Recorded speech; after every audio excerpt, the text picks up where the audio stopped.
11 minutes after 8 o'clock. I have had so much help in accomplishing what I have in this business. The list of names that I've actually started to tick off and go through, and I'm hesitant to kind of go through a list because I am bound to leave off 10 people that really need to be included.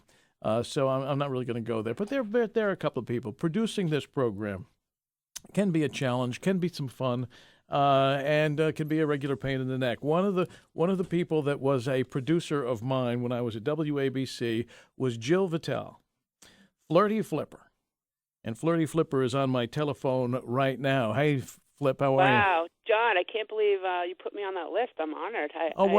How could I leave you off? Now, when I didn't think I was that helpful. Thanks. Well, no. Well, I'm going to give you some praise here because you were more than helpful. When I went to WABC, not of my own accord, but I was lucky enough. We were oh lucky my God. to get you. I got to tell you, the people up there couldn't have been nicer to me, but. After I did my apprenticeship, this is something that most people don't realize, that I had been doing mornings here at WOR for, I don't know, I can tell you 20 years, probably slightly more.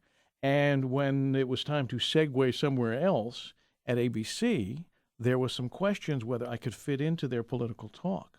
And so I had to apprentice on Saturday mornings. I did that. I don't know if you remember, Jill. I can't remember how many months I did that. I remember you on Saturday morning. Yeah. But then they saw that there was actually an audience that followed gambling, and we could make $1 with him. So they put me on 10 to 12. And I had heard about Flipper because she used to work for Sean Hannity. You used to. What did you do for Sean? I know you did those questions, man on the street things. Yeah, I did that. I basically picked out the fun topics. Yeah, the fun topics, the fun topics. So anyway, I get there, and Phil Boyce, who's the program director of ABC, says, "Well, we're going to give you Flipper, Jill. We're going to give you Jill for your producer." I went, "Oh my God." I told Frank DeLee, I was like, was he about to have a heart attack?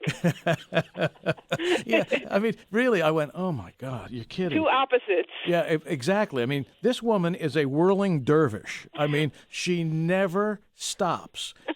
Even I suspect when you're asleep, you never stop. Even procreating, I guess, right? Yeah, exactly so.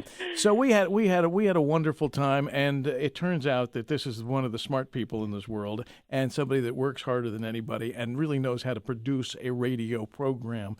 And listen, John. I mean, working with you was the easiest, most fun that I have ever had. But there was a special time. Easier than Sean. I'm talking to Sean tomorrow. Easier than Sean, right? Listen. Anyway, it was a great time, and it was something very special about being at WABC in the mornings. It was very like a family. We had the Curtis and Kuby in the newsroom, George Weber, Babita, Andre, Crash. It was crazy. It was absolutely crazy. It was crazy, but it was like you guys were like my little family, and it was. I'm so happy that I went to 10 to noon. It was the best move I've ever made. Well, we really did have a good time, and we'll be talking to Kuby before the week is out, I am sure. And we all became very good friends. And we talked, we laughed, we kidded each other. It was a really nice camaraderie. It was just it was mostly laughs, and we went off on each other in a funny way, and it was like a big happy family. A weird family, but happy. Yes, it was definitely dysfunctional. There's no question it was dysfunctional. Now, ladies and gentlemen, one of the funniest things that has ever happened with Flirty. First of all, Flip, we need to tell everybody why you were called Flipper. Oh, okay. Well, one day I was showing Sean's other producer my tattoo of my dolphin on my back, and Sean walked by, and he was like, "Whoa, let me see that thing." I'm like, "What?" It's just a tattoo. He's like, "Wow, you're a big lib, you know." I'm like, "What? Huh?" And he's like, "All right, I'm just going to call you Flipper." I'm like, "Okay." Yeah, and it stuck. Anyway, so this is when the first. The first stories about the pirates started to come out. I said to Flipper, I said, "Listen, get me a pirate person. Get me somebody in Bahrain or who's in charge of fighting pirates for the U.S. Navy." So she picks up the telephone and she calls, and then she hits the talk back, and you tell me. I said, John, I have on the line Lieutenant Junior Grade. And so this is in a commercial or something, and I get on the talkback and I hit the button and I go, I don't think his name is Lieutenant Junior Grade. Yeah, What's his we name? We argued about it for about a minute.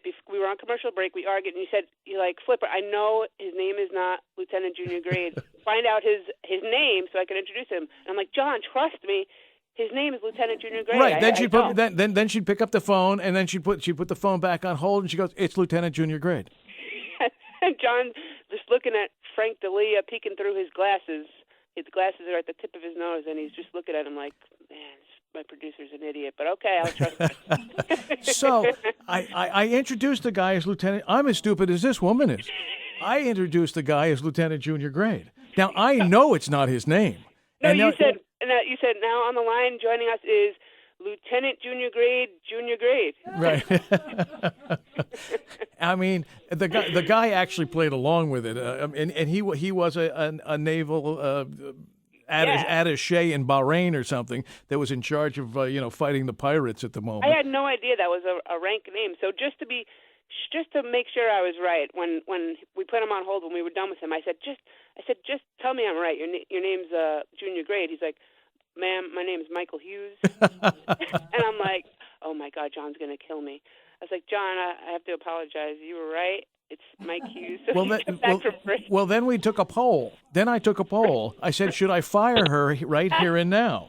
Yeah. And if I remember correctly, I think you won the poll. They said, no, don't fire her. They should. Thank God. But it was funny. So Flipper and I have kept in contact all of these years. And John has been such a great friend to me. Even when you left, we kept in touch, and you've done a lot of nice things for me. Some people, when they leave where they are and they don't have any more use for the people that they used to work with, they say to themselves, I don't need to talk to them anymore, and then you never hear from them. But you and I, as well as you, with everyone there, we all kept in touch with you because you're just that kind of guy. I'm very happy for you that you're. That's nice of you. Now, not only did the Junior Grade incident put a question mark next to Flipper's name, but she brought her children over to my house once. And her children immediately went to my bedroom and jumped on the bed. I remember Wendy opened the door, and Jack and Olivia, they were 4 and 5 at the time. They ran in and found the master bedroom. They started jumping on the bed that you were advertising for. I thought Wendy was going to just die. Her eyes she turned pale. Hey, Flip. Hey, Flip, I understand we're going to have lunch together. I look forward to seeing you. Yeah, Wednesday, John. I'll see you Wednesday. Love you, and have a great retirement, and you're the best. Aren't you nice? Thanks, Flip.